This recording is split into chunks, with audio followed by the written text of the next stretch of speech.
about believing. You know, we must believe in the future, right? You know, right. And like I have a scripture, man, right here. Hebrews 11, man. It defines belief. All right. It says, now faith is the substance of things hoped for, the evidence of things that are not yet seen. You know, so it's faith, it's believing at the same time. So you're supposed to believe in things that you hope for and things that are not seen. So it's the future. You see what I'm saying? And like when you read this chapter, bro, it talk about how Abraham went into the land of Canaan. You know, and the Most High promised him that his seed would be like it would be like the sands of the sea. And he didn't even have a son yet. Him and Sarah didn't even have a child, you know. And then they had Isaac, and then Isaac had Jacob, and then Jacob had 12 sons, and then you had the children of Israel, and they produced the kingdom. You know what I'm saying? So, and then the children of Israel are like the sands of the sea now. So it came true. But faith and believing, you have to believe in something that you don't see, and you have to work towards it. Yes.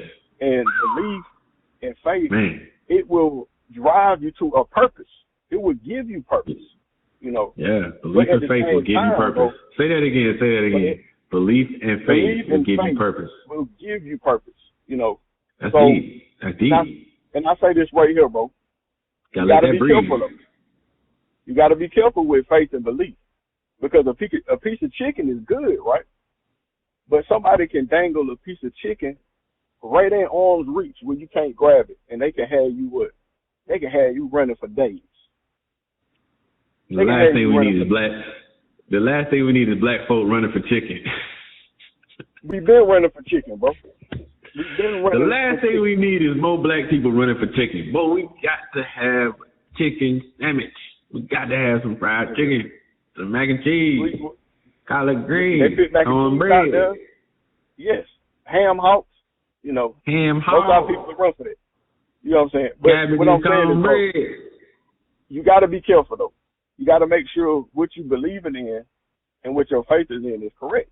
You know, because it can drive you down some dark places, and it can put you in the wrong direction. You see what I'm saying? So you have to make sure what you invest in your time in and what you invest in your energy. You know what I'm saying? Because we are energy. You know, right now, I believe that my temperature is 98.6 degrees. You know what I'm saying? If I lose my life, my body will cool off. That means the energy that's been supporting my body is gone. So with energy, we got to make sure we're putting our energy in the right place. Yes, because you only get so much of it. You only get so much. It's just a blip. It's just a blip. We're here just for a short time. We're here for a good time, not a long time. That's right. Oh, shit. Did it again. Oh. Damn. Let me do it again, Mike. I'm using that. I don't care. We ain't gotta go back. I'm using that. Oh man, damn. Oh, it's all good. That's crazy. Just put. You can keep being there cussing too. God, y'all, boy. But are you recording now? I was saying, y'all, I'm recording now, but you can bring me back. You can bring me in and you can listen. You know what I'm saying? But I did it again. But yeah, man. Carry on, brother. Carry on. Yeah, I don't even remember what I was saying. Well, you know, we just have to, you know, we have to, like we were saying, you know, it's good to believe in something, but we have to be careful, man. You know, because belief can take you down. Believing in the wrong thing can take you down a dark path. It can have you wandering, man, in the woods. You know what I'm saying? Instead of you being on the street, but a belief that you don't attach yourself to got you all the way out in the woods. Before you know it, you lost and you can't get back to that street. And I believe that's what happens to a lot of people. That's why a lot of people spiral, bro. You know what I'm saying? They spiral down because they get into this area in the woods where it's become dark. And then you got to think about this too. They might have ventured out in this belief when the sun was up. Now the sun done went down and they stuck. They stuck out in the wilderness in the dark, bro. That's a scary place.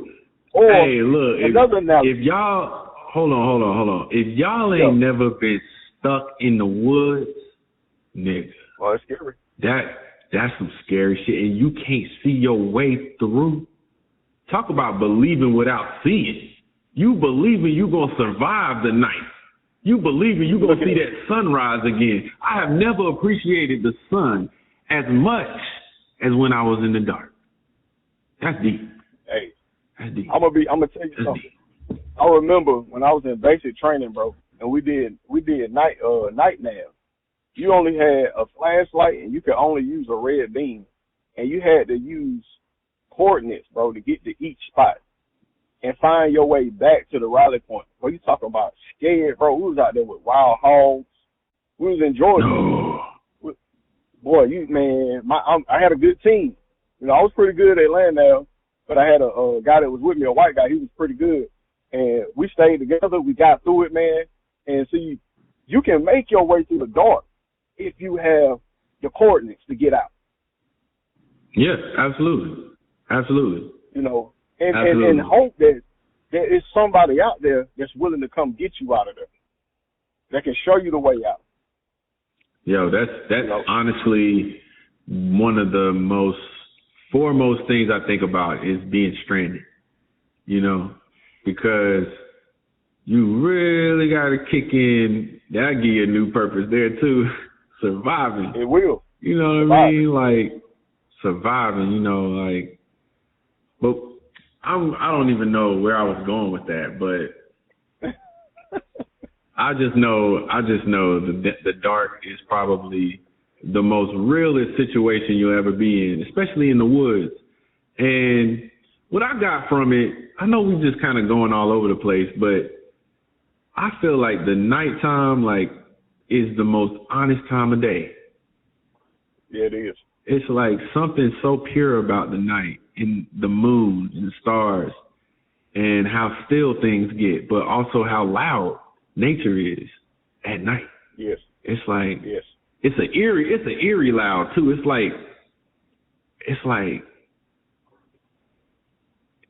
crazy. It changes you. Oh, it does. Trust me.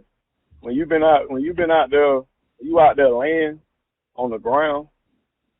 I had to sleep in a tent on the ground for 5 nights, and spiders everywhere, and wild hogs. You can hear them. You can hear them. Man, how about when them coyotes start? How about when them coyotes start yapping? Boy. Well, we didn't have no coyotes. We didn't hear no coyotes, but you could hear them hogs. Oh man, that's scary. Just think about this, Michael. Think about, you know, our grandfathers or great grandfathers, who's ever watching this, or your father that went to Vietnam and was dropped off in the jungle. So you talking about belief and purpose and milestones and goals and objectives. You have to, everything has to kick for you to get out of there. That's a death mission, bro. That's a suicide mission. Really? You know, so all my Vietnam veterans out there, especially ones that survived, you know, great honor, and to those that died, you know, because in all actuality, bro, they wiped out, they almost wiped out a generation with that war. You know, if you was a brother or a Negro, or you was poor white trash, they was trying to get rid of you. Conspiracy theory or not, it's in the notes. There's a movie I saw called Hair. It's a musical, and this guy, it's about this guy. He's kind of like a hippie, does what he wants, but at the end of the movie, he ends up getting enlisted into the military, and he has to cut his hair, fall in line, put on that badge, and get on that plane. And that's the end of the movie. You know he's not coming back. You know, like it pans to this wide shot with like hundreds of them walking on the ship, on the plane, and you just know they're not coming back. And man, yeah, for real, salute to all those who served and are serving, because you way better than me. Way better than me. That's like the military, bro, like, that's honorable. I got off. Honorable. I got out. I got out because, like, the military's objectives and goals, I wasn't for it. And, you know, I had to voice that. I know how to speak in front of branch. And I let them know, look, that's not my mission. Y'all mission is not mine. You know, the things that we're doing, that's not my mission. Now, to my battle brothers, my battle buddies, and to y'all, if we ever went to war because we together, you know, I'm gonna take care of everybody. You know, I'm gonna make sure that my brothers that are there with me, that, you know, I'm gonna fight for them. But I can't fight for corporate interests. I can't fight for what we're fighting for, because it ain't got nothing to do with what? Freedom. We're just walking around bullying people. And I told you, one of my purposes after getting my ass kicked was what? Fighting bullies. So I could not join a team that is a bully. Wow.